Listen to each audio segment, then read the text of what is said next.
ચાલો દોસ્તો વાત કરીએ 9 ચેપ્ટરના બનેલા અને જેની પહેલી જ એક્ઝામ આપણે સમર 2025માં આપવાની છે એવા સર્વેઇંગ સબ્જેક્ટના મોસ્ટ આઈએમપી કન્ટેન્ટની. તમે જ્યારે સર્વે સબ્જેક્ટને દોસ્તો તૈયાર કરો છો ત્યારે સૌપ્રથમ અહીંયા તમને ચેપ્ટર વાઇઝ જે કન્ટેન્ટ આપું છું એના ઉપર પહેલાં ફોકસ કરજો, પહેલી પ્રિપેરેશન એ કરજો, પછી બીજા ટોપિકનું ઓવરવ્યૂ પ્રાપ્ત કરી શકો છો. તો પહેલું જ દોસ્તો તમારે છે ને equipment and accessories used in plane table આ ખાસ તૈયાર કરજો. છેલ્લા બંને પેપરની અંદર દોસ્તો આ તમને પૂછેલું છે કે કયા ઇક્વિપમેન્ટ યુઝ થાય છે એ એનલિસ્ટ કરો અને એની સ્કેચ ડ્રો કરો. એક્સપ્લેન કરવાનું નહોતું પૂછ્યું, એનલિસ્ટ અને એની ફિગર. તો એવી રીતના દોસ્તો પૂછાયેલા હતા, તો ખાસ તૈયાર કરાય. પછી એક ટેબલે છેલ્લે આપી દીધેલું છે, એમાં બધાના નામ આપેલા છે અને બાજુમાં એના યુઝીસ આપેલા છે, તો એ તૈયાર કરી જવાય. ચલો પછી એડવાન્ટેજ ડિસએડવાન્ટેજ તૈયાર કરો પ્લેન ટેબલના, જે મોસ્ટ આઈએમપી છે. પ્રિન્સિપલ તૈયાર કરો. ઓરિએન્ટેશનમાં બે મેથડ છે અને એક બેક સાઇડ છે, એક મેગ્નેટિક નીડલ છે, બંને આઈએમપી છે, ખાસ તૈયાર કરજો, મોસ્ટ આઈએમપીમાં આવે. નંબર 5 પણ મોસ્ટ આઈએમપીમાં છે, મેથડ્સ ઓફ પ્લેન ટેબલ. બરાબર, એમાં મેથડ ઓફ રેડિયેશન, ઇન્ટરસેક્શન, ટ્રાવર્સિંગ, એમાં રેડિયેશન મોસ્ટ આઈએમપી છે, નામ આપીને તમને પૂછે છે, તો ખાસ તૈયાર કરજો. પછી એરર્સ ઇન પ્લેન ટેબલિંગ એક વખત વાંચવા જેવું છે. એક્ઝામ્પલ નંબર 1 એક વખત પૂછાયેલો હતો દોસ્તો. ત્યાંથી આગળ વધીએ ચેપ્ટર 2માં વાત કરીએ તો થિયોડોલાઇટનું કામકાજ તમને દોસ્તો આપવામાં આવેલું છે. તો પહેલાં જ બધા ટેકનિકલ ટર્મ્સની ડેફિનેશનો તૈયાર કરવાની થાય.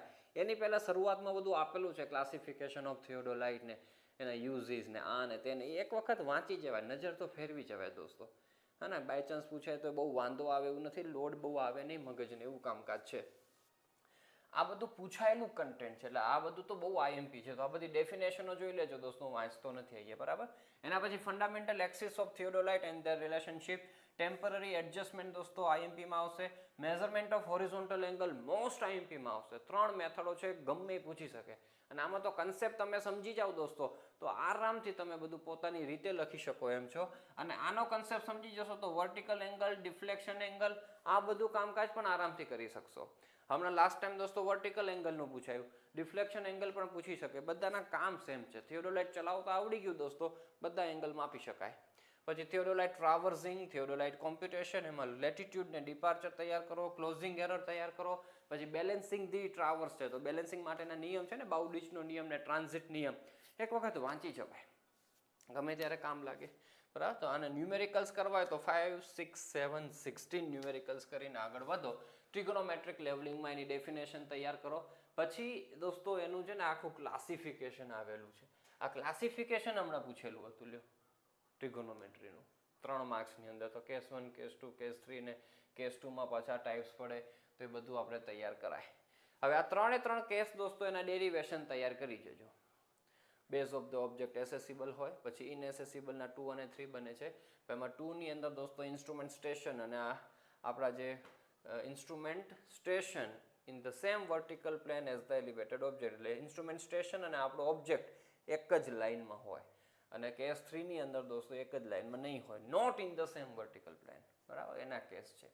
અને કેસ 2ની અંદર પણ દોસ્તો સેમ લેવલ ઉપર હોય, ડિફરન્ટ લેવલ ઉપર હોય. ડિફરન્ટ લેવલમાં પણ બે આવે, ઓબ્જેક્ટની નજીકવાળું સ્ટેશન નીચે હોય એક વખત, ને એક વખત ઓબ્જેક્ટની નજીકવાળું સ્ટેશન ઉપર હોય. એ બધું તૈયાર કરી જાઓ. આમાંથી કોઈક ને કોઈક દોસ્તો તમને કેસ પૂછવા જોવા મળશે. એમાં મોટાભાગે જે કેસ પૂછાતા હોય, કેસ 2ની અંદરનું કામકાજ પૂછાતું હોય છે. અને આના ન્યુમેરિકલ્સ દોસ્તો એ પણ ફોર્મ્યુલા બેઝ છે, કયો કેસ લાગુ પડે છે. મોટાભાગે કેસ 2 ને 1ના ન્યુમેરિકલ્સ જોવા મળે, તો એ પ્રેક્ટિસ કરવી હોય તો આ ન્યુમેરિકલ્સ તૈયાર કરી જજો. અને જીટીયુમાં જે ન્યુમેરિકલ્સ દોસ્તો પૂછાયા છે એ બધું કામ આપણે લાઈવ ક્લાસની અંદર કરાવવાના છીએ. સમર 2025 માટે સર્વેઇંગના ક્લાસીસ દોસ્તો હવે શરૂ થવાના છે આપણે, હે ને. તમારું ટર્મ એન્ડ પતી જાય એના પછી આપણે છૂટી આવશે 8 દિવસની, એની અંદર દોસ્તો આપણે સર્વે કરવાના છીએ. તો એની અંદર પણ આ બધું કામકાજ આપણે કરીશું. અને અત્યારે રેકોર્ડિંગ્સ પણ બધું જ અવેલેબલ છે. લાસ્ટ ટાઈમ આપણે કરાવેલું છે, એની પહેલાંના વર્ષમાં કરાવેલું છે, તો એમાંથી તમે સ્ટડી કરી શકો છો. અને ચાલુ કરી પણ દીધું છે વિદ્યાર્થીઓએ. કર્વ્સની વાત કરીએ દોસ્તો તો ક્લાસિફિકેશન ઓફ કર્વ, ક્લાસિફિકેશન અથવા તો types of circular curve, definition and notation for simple curve, most IMP છો. એ પતંગવાળી ફિગર દોસ્તો અને બધી ડેફિનેશનો તૈયાર કરી દેવાની. એમાં આટલી તો નામ આપીને પૂછેલી છે, તેમ છતાં બધી તૈયાર કરાય. પછી રિલેશન બિટવીન રેડિયેશન અને ડિગ્રી, મોસ્ટ આઈએમપી છે. એના પછી elements of simple circular curve, ખાસ તૈયાર કરજો. ફોર્મ્યુલા ડિરાઈવ થાય છે અહીંયા, અને એ ફોર્મ્યુલાના ન્યુમેરિકલ્સ પણ તમને દોસ્તો આવશે. હા, એટલે ડેરિવેશન પણ તૈયાર કરી જાઓ, એકદમ ઇઝી છે. પછી methods of setting out simple circular curve, એમાં બે મેથડો હોય, લિનિયર અને એંગ્યુલર. એમાં લિનિયર મેથડમાં પણ ઘણી બધી મેથડો છે, તો એક જ કરવાની છે, ટેકિંગ ઓર્ડિનેટ્સ અથવા તો offsets from the long chord. પછી ટ્રાન્ઝિશન કર્વ તૈયાર કરો, એની ડેફિનેશન, રિક્વાયરમેન્ટ્સ અને ટાઈપ્સ. કમ્બાઇન કર્વની દોસ્તો સ્કેચ બે વખત પૂછાઈ ગયેલી છે, કમ્બાઇન કર્વની, તો એ ખાસ તૈયાર કરી જવાય. આટલું કરો એટલે કર્વ્સ નામનું ચેપ્ટર તમારું થાય કમ્પ્લીટ. આ ક્રેશ કોર્સ છે દોસ્તો, આ ક્રેશ કોર્સની અંદર તમે જોઈન કરી શકો છો. સર્વેના તો લાઈવ ક્લાસીસનો લાભ તમને પ્રાપ્ત થશે.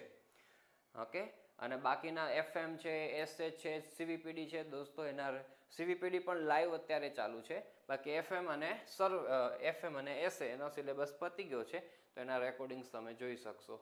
તો ખાસ જોઈન કરી શકશો, માત્ર 1000 રૂપિયા એની ફીસ છે. એરિયા એન્ડ વોલ્યુમની દોસ્તો વાત કરીએ તો પહેલું જ computation of area by taking offsets. એની અંદર મિડ ઓર્ડિનેટ રૂલ છે, એવરેજ ઓર્ડિનેટ છે, ટ્રેપેઝોઇડલ છે, સિમ્પસન્સ છે, બધા તૈયાર કરી જાઓ. પણ પહેલા બે છે દોસ્તો, એ તો મોસ્ટ આઈએમપી છે, ખાસ તૈયાર કરજો, બહુ બધી વખત પૂછાયેલા છે. પછી ટ્રેપેઝોઇડલ અને સિમ્પસન્સનો ડિફરન્સ તૈયાર કરો, એક્ઝામ્પલ 1, 2 તૈયાર કરાય. પ્લાનીમીટરની દોસ્તો આખી શોર્ટ નોટ પૂછી શકે છે. હમણાં તમને એનું જીરો સર્કલ અને મલ્ટીપ્લાયર કોન્સ્ટન્ટ એ બે નામ આપીને એનું પૂછેલું હતું, તો એ તૈયાર કરાય. પછી computation of volume from the contours, એને દોસ્તો રિઝર્વાયર કેપેસિટીના નામથી આ વખતે પૂછેલો હતો ક્વેશ્ચન, તો યાદ છે બરાબર, લાસ્ટ ટાઈમ આપણે આઈએમપીમાં આપ્યો હતો. અને આ દોસ્તો એના ન્યુમેરિકલ્સ છે, તૈયાર કરી જવાય. પછી દોસ્તો ચેપ્ટર નંબર 6 ની અંદર આવે છે ઇન્ટ્રોડક્શન. એની અંદર સિચ્યુએશન કે જેમાં ટેક્યોમેટ્રિક સર્વે દોસ્તો છે સ્યુટેબલ હોય, એની કેરેક્ટરિસ્ટિક્સ, પર્પઝ, લિમિટેશન સંબંધી ગમે તે પૂછાઈ શકે. પછી એનો પ્રિન્સિપલ દોસ્તો મોસ્ટ આઈએમપી છે. પછી difference, fixed hair, movable hair, difference stadia hair, tangential method, fixed hair મેથડનો કેસ 1, કેસ 2, એમાં કેસ 2 નું derivation most IMP. Analytic lens પણ દોસ્તો આઈએમપી છે, એના એડવાન્ટેજ, ડિસએડવાન્ટેજ બધું તૈયાર કરજો. પછી ડિટર્મિનેશન ઓફ ટેક્યોમેટ્રિક કોન્સ્ટન્ટ, એમાં બે મેથડ હોય છે, એમાં ફિલ્ડ મેથડ આઈએમપી.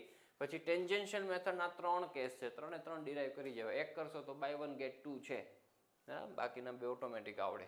અને એના ન્યુમેરિકલ્સ તૈયાર કરવા હોય તો 2, 6 અને 20 આ ન્યુમેરિકલ્સ જોઈ જજો. ઓકે, ચાલો ચેપ્ટર 7 ની આપણે વાત કરીએ દોસ્તો. તેમાં ડિફરન્સ છે પહેલો, પ્લેન અને જીઓડેટિક સર્વેઇંગનો મોસ્ટ આઈએમપીમાં આવશે. પ્રિન્સિપલ ઓફ ટ્રાયંગ્યુલેશન, પછી યુઝિસ અથવા તો objectives of triangulation survey, well condition ટ્રાયંગલની ડેફિનેશન જેટલું જ તૈયાર કરજો, બહુ ડિટેલમાં તૈયાર કરવાની જરૂર નથી. એવું જ સ્ટ્રેન્થ ઓફ ફિગરનું બહુ શોર્ટ કન્ટેન્ટ 3-4 માર્ક્સનું તૈયાર કરવાનું છે, બહુ બધું લાંબુ આપેલું છે તમને ત્યાં. Selection of triangulation station, example 1, 2 ને 8. Selection of site for baseline, extension of baseline, એમાં દોસ્તો આ મેથડ છે બાય પ્રોલોંગેશન અને સેટેલાઇટ સ્ટેશન્સ. પછી થિયરી ઓફ એરરની આપણે વાત કરીએ તો ટાઈપ્સ ઓફ એરર. પછી ડેફિનેશનમાં દોસ્તો આ બધી ડેફિનેશનો તમે તૈયાર કરજો. લોઝ ઓફ વેઇટ્સ દોસ્તો એક્ઝામ્પલ 115 અને મેથડ ઓફ કોરિલેટ્સ. ત્યાંથી આગળ વધીએ chapter number 9, properties of electromagnetic wave. એમાં બહુ બેઝિક ફિઝિક્સમાં ભણતા એ બધી ટર્મિનોલોજી આપેલી છે, વેવલેન્થ ને ફ્રીક્વન્સી ને ટાઈમ ને. પછી વેવલેન્થ, ફ્રીક્વન્સી નું જે ડેરિવેશન છે દોસ્તો, વેલોસિટી, વેવલેન્થ અને ફ્રીક્વન્સીનું એ ડિરાઈવ કરવાનું કીધું હતું. આવા ક્વેશ્ચનો થોડી ના પૂછાય, ફિઝિક્સના ક્વેશ્ચનો બધા પૂછ્યા હતા આ વખતે. ઇલેક્ટ્રોમેગ્નેટિક સ્પેક્ટ્રમ છે, principle of EDM, total station, એના યુઝિસ, ફીચર્સ, સ્પેશિયલ ફંક્શન. જીપીએસની શોર્ટ નોટ લખતા આવડવી જોઈએ, એમાં એડવાન્ટેજ, ડિસએડવાન્ટેજ તો નહીં હોય, લિમિટેશન્સ હશે, લિમિટેશન્સ ન હોય, એના એપ્લિકેશન્સ હોય, યુઝિસ હોય, એ બધું તૈયાર કરી દેવાનું જીપીએસનું. પછી એના ફંક્શનલ સેગમેન્ટ્સ દોસ્તો તૈયાર કરો, એડવાન્ટેજીસ અને યુઝ, આ તો લખ્યું જ છે મેં, જુઓ બધું. જીઆઈએસની પણ એવી રીતના ડેફિનેશન, ઓબ્જેક્ટિવ અને કમ્પોનન્ટ્સ તૈયાર કરાય. તો આટલું દોસ્તો આ 9 ચેપ્ટરનું બનેલું આપણું આ કામકાજ છે, તો આ ખાસ આપણે તૈયાર કરીએ. હવે તમે જોશો ને તો લાસ્ટ ટાઈમનું જે રેગ્યુલર પેપર હતું ને સમર 2024નું, એમાં એક પણ ન્યુમેરિકલ્સ નહોતો પૂછ્યો. એટલે વિચાર કરો, સર્વેઇંગમાં ક્યારેક આવું બની શકે, અને ક્યારેક દરેક 7 માર્ક્સના ન્યુમેરિકલ્સ હોય એવું બની શકે. એટલે આપણે તો બધી રીતના પ્રિપેરેશન રાખવી પડે. તો તમે પણ ખાસ બધી રીતના પ્રિપેરેશન રાખજો. વિડીયો લેક્ચર્સ અવેલેબલ છે, મસ્ત દોસ્તો સમજી અને તૈયારી કરો તો મોજે દરિયા થઈ જશે અને ખૂબ સારી એક્ઝામ તમારી જશે. All the best for your examination and thank you so much for watching this video.